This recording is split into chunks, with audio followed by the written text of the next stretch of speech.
Welcome again. उपसर्ग यौगिकों के ऑक्सीकरण अंक कंप्लीट होने के बाद अब हम सीख रहे हैं उपसर्ग यौगिकों का नामकरण। नामकरण सीखने से पहले आपको उपसर्ग यौगिकों का ऑक्सीकरण अंक निकालना आना चाहिए, क्योंकि नामकरण के अंदर अपन मेंशन करेंगे कि किसी कंपाउंड के अंदर सेंट्रल मेटल एटम केंद्रीय धातु परमाणु का ऑक्सीकरण अंक क्या है। तो पहले आप उसकी अच्छे से प्रैक्टिस करें, इसके बाद हम मूव करते हैं उपसर्ग यौगिकों का नामकरण। तो नेक्स्ट हेडिंग उप सह संयोजक यौगिकों का नामकरण। इंग्लिश में कहेंगे नोमेनक्लेचर ऑफ कोऑर्डिनेशन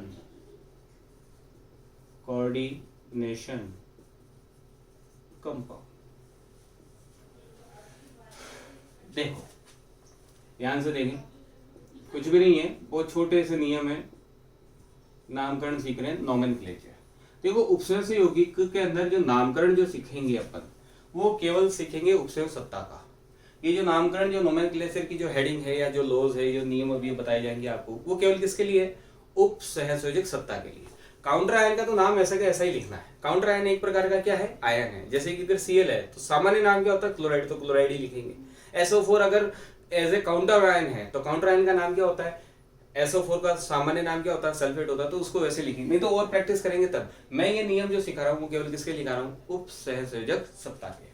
ठीक है, तो उपसर्ग सत्ता तीन प्रकार से हो सकती है। उपसर्ग सत्ता के ऊपर या तो कोई चार्ज ही ना हो, मतलब उदासीन हो, या उपसर्ग सत्ता के ऊपर धनावेश हो सकता है, या उपसहसंयोजक सत्ता के ऊपर क्या हो सकता है? ऋणावेश हो सकता है। देखो मैं केंद्रीय धातु परमाणु पर ऑक्सीकरण की बात नहीं कर रहा हूँ, मैं बात कर रहा हूँ पूरी उपसहसंयोजक सत्ता पर, मतलब पूरे ब्रैकेट के ऊपर जो प्लस माइनस एक्स लिखते थे, उस x की वैल्यू की बात कर रहा हूँ। वो x की वैल्यू 0 हो सकती है, वो x की वैल्यू में भी पॉजिटिव हो सकती है, वो x की वैल्यू में भी नेगेटिव हो सकती है।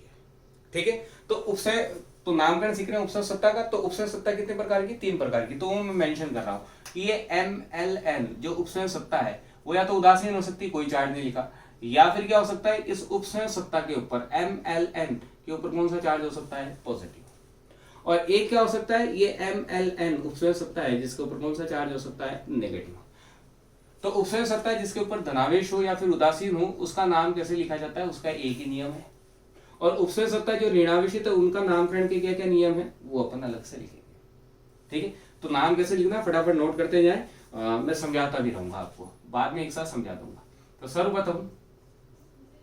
सर्वप्रथम लिगेंडो का नाम प्लस केंद्रीय धातु परमाणु, जिसे अपन क्या कहते हैं? सेंट्रल मेटल एटम का नाम, प्लस ऑक्सीकरण अंक। ऑक्सीकरण अंक कोष्टक में लिखना है, और कैसे लिखना है? रोमन संख्या में, ब्रैकेट बंद, प्लस आयन। अभी समझते हैं क्या है। इधर क्या नियम है? सर्वप्रथम लिगेंडो का नाम, प्लस फिर केंद्रीय धातु परमाणु का नाम, प्लस 8, इंपोर्टेंट वर्ड 8, ATE 8। केंद्रीय धातु परमाणु का नाम लिखेंगे और उसके नाम में जोड़ देंगे 8 शब्द, प्लस अभी समझते हैं क्या है। और फिर ऑक्सीकरण अंक लिखेंगे केंद्रीय धातु परमाणु का, लेकिन किस में लिखेंगे? ब्रैकेट में लिखेंगे, और ब्रैकेट में रोमन संख्या में, और प्लस आयन। ये उपसर्ग यौगिकों का क्या होता है? नामकरण। बहुत छोटे से नियम हैं, दोनों नियम एक जैसे ही हैं, लगभग समान है। सबसे पहले आपको ये उपसर्ग सत्ता के अंदर जो भी लिगेंड है उनका नाम लिख दो।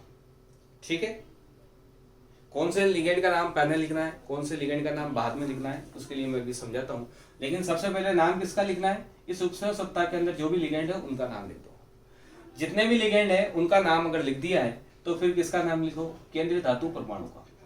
केंद्रीय धातु परमाणु का अगर आपने नाम लिख दिया है तो लिखने के बाद आप उसका क्या लिखोगे? कोष्टक के अंदर उस केंद्रीय धातु परमाणु का ऑक्सीकरण। अब केंद्रीय धातु परमाणु का ऑक्सीकरण क्या होगा तो निकालना हम पहले ही सीख चुके हैं। और लास्ट में क्या लिखा देंगे, आयन। आयन कब लिखेंगे, अगर उस पर कोई चार्ज है। जैसे अगर द्रवाविशित दे रखा है तो चार्ज होगा तो आयन लिखेंगे, लेकिन अगर उदासीन है उपसर्ग सत्ता, इसके ऊपर कोई चार्ज नहीं है, तो ये शब्द नहीं आएगा। आयन कहाँ आएगा, अगर उपसर्ग सत्ता के ऊपर क्वेश्चन के अंदर ही आपको क्या दिखा रखा है, चार्ज दिखा रखा है। अगर चार्ज दिख रहा है मॉलिक्यूल के अंदर तभी आयन का प्रयोग करेंगे, अदरवाइज आयन का प्रयोग नहीं करने वाले हैं। तो बड़ा सिंपल से। इसके बाद अगर उपसर्ग सत्ता धनावेशित या उदासीन हो तो उसका हो गया। अब कैसा आ गया, ऋणावेशित। तो इसमें कोई अंतर नहीं, दोनों सेम है। सर्वप्रथम लिगेंड का नाम, वहां पे भी लिगेंड का नाम, यहाँ पे भी केंद्रीय धातु परमाणु का नाम, यहाँ पे भी केंद्रीय धातु परमाणु का नाम। अगर ये उदासीन है या धनावेशित है तब तो केंद्रीय धातु परमाणु का नाम ऐसा का ऐसा। लेकिन अगर ये ऋणावेशित है उपसर्ग सत्ता तो केंद्रीय धातु का नाम तो लिखेंगे, लेकिन उसके नाम में क्या जोड़ देंगे, एट जोड़ देंगे, इंपोर्टेड। बस यही अंतर है। एट जैसे कि सपोज करो यहाँ पे केंद्रीय धातु परमाणु है कॉपर, उपसर्ग सत्ता है ऋणावेशित और इसका अंदर है कॉपर, तो कॉपर ना बोल करके बोलेंगे क्यूपरेट। क्या बोलेंगे, क्यूपरेट। अगर निकल है तो बोलेंगे निकलेट। अगर यहाँ पे केंद्रीय धातु परमाणु उपसर्ग सत्ता ऋणावेशित होनी चाहिए, कंडीशन ये है।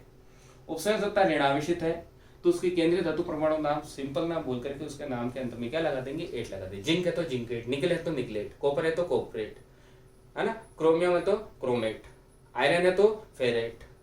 समझ में आ रहा होगा। तो एट शब्द को ऐड करना है केंद्रीय धातु परमाणु के नाम में। जैसे सिल्वर है तो सिल्वर को कहते हैं अर्जेंटम, तो हो गया अर्जेंटेट। समझ में आ रहा है। तो इस प्रकार से आपको नाम लिखना है, एट जोड़ना है, और फिर वही ऑक्सीड लिखना है। किसमें लिखना है, रोमन संख्या के अंदर लिखना है, और लास्ट में क्या लगाना है, आयन। अगर आयन है तो लगाएंगे, आयन नहीं है तो नहीं लगाएंगे। ये छोटे से नामकरण के नियम है। अब इसमें एक दो नोट है तो उस नोट को ध्यान रखो। नोट फर्स्ट, अब लिगेंड है, बहुत ज्यादा लिगेंड है। जैसे सपोज करो एक ही लिगेंड होता तो कोई दिक्कत नहीं, लेकिन एक बहुत सारे लिगेंड है तो नाम किसका पहले लिखें किसका बाद में लिखें। तो दो तीन नोट है तो उसको ध्यान रखें। पहला नोट ये है कि अगर उसमें एक से ज्यादा प्रकार के लिगेंड, एक से ज्यादा प्रकार के, जैसे क्लोरीन भी है, ब्रोमीन भी है, अमोनिया भी है, एथिलीन डायमीन भी है, तो किसका नाम पहले लिखें, लिगेंडों का ही नाम लिखें, लेकिन कौन से लिगेंड का नाम पहले लिखें। तो उसको वरीयता देंगे जो अंग्रेजी वर्णमाला में अल्फाबेटिकल ऑर्डर के अंदर पहले आता है, प्रायोरिटी उसी को मिलेगी। उस लिगेंड को प्रायोरिटी ऑर्डर में पहले लिखा जाएगा जो अल्फाबेटिकली क्या आता हो, पहले आता हो। जैसे कि हमने क्लास के अंदर अटेंडेंस रजिस्टर के अंदर नाम कैसे लिखे होते हैं, पहले अल्फाबेटिकली ए वालों के नाम, फिर बी वालों के, फिर सी वालों के। तो लिगेंड अगर एक से ज्यादा हैं, अलग अलग प्रकार के हैं, तो पहले किसका लिखें, तो तरीका क्या है, अल्फाबेटिकली ऑर्डर के अकॉर्डिंग, पहले ए वालों को, फिर बी वालों को, फिर सी वालों को, इसी अकॉर्डिंग के अंदर जमाते जाएंगे। एग्जाम्पल में और देखेंगे। तो ये नोट में लिख लेता हूं, एक से अधिक भिन्न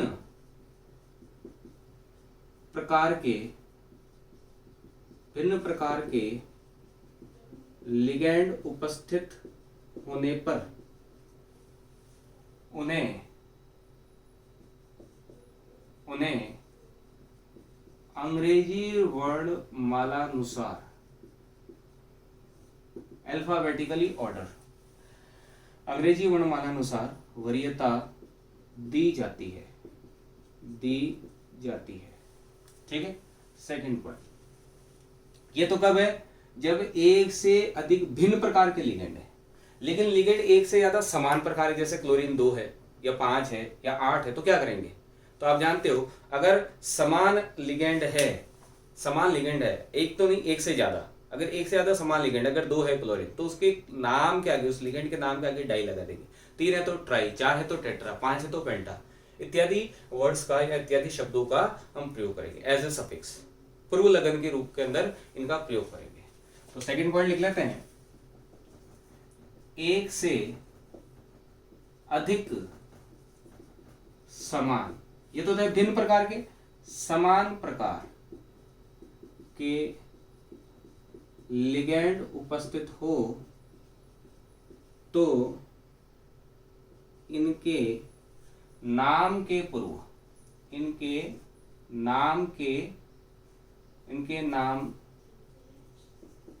पूर्व डाई, ट्राई, टेट्रा इत्यादि शब्दों का प्रयोग किया जाता है। ये बात समझ आ गई। जैसे एक एग्जांपल लेते हैं, जैसे एक चार्ट से मैं समझाता हूं आपको, इसको समझिएगा। ये सपोज करो लिगेंडों की संख्या, यहां लिख रहा हूं लिगेंडों की संख्या। अगर लिगेंड की संख्या जैसे 2 है, 3 है, 4 है, 5 है, तब इसका नाम क्या लिखा जाएगा? अगर 2 है, समान लिगेंडों की संख्या, समान, यहां पे लिख देता हूं समान लिगेंडों की संख्या। अगर लिगेंड की संख्या समान है तो पूर्व लग्न क्या लगेगा? पूर्व लग्न सफिक्स क्या लगेगा? अगर 2 है तो उस लिगेंड के नाम के पहले क्या लगा देंगे? डाई लगा देंगे, डाई, डी आई, डाई। 3 है तो क्या लगा देंगे? ट्राई। 4 है तो क्या लगा देंगे? टेट्रा। 5 है तो क्या लगा देंगे? पेंटा। लेकिन ध्यान दे,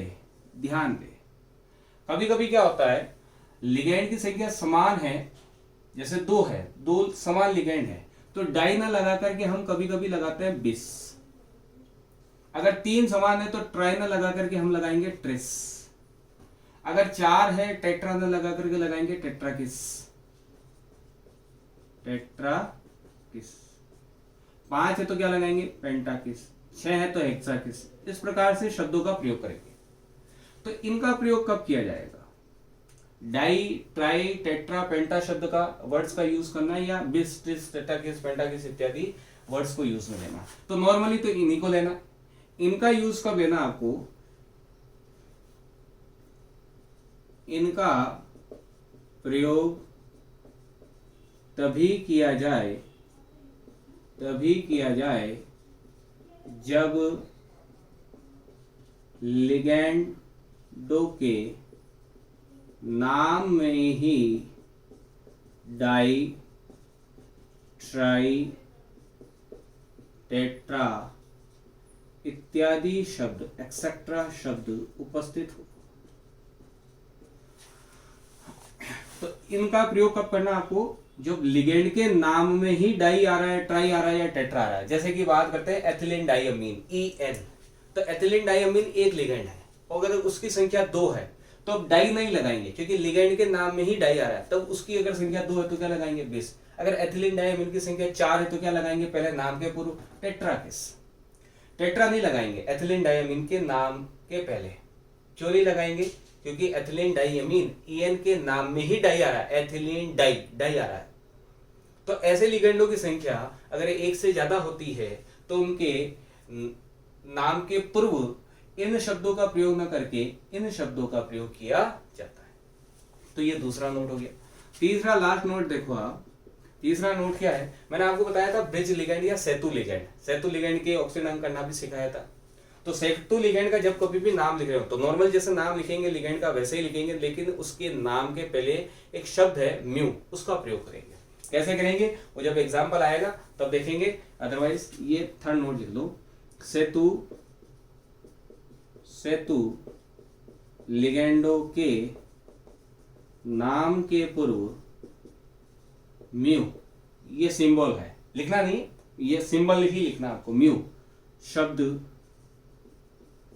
का प्रयोग करें। कैसे करना है वो जब आएगा तब सीखेंगे।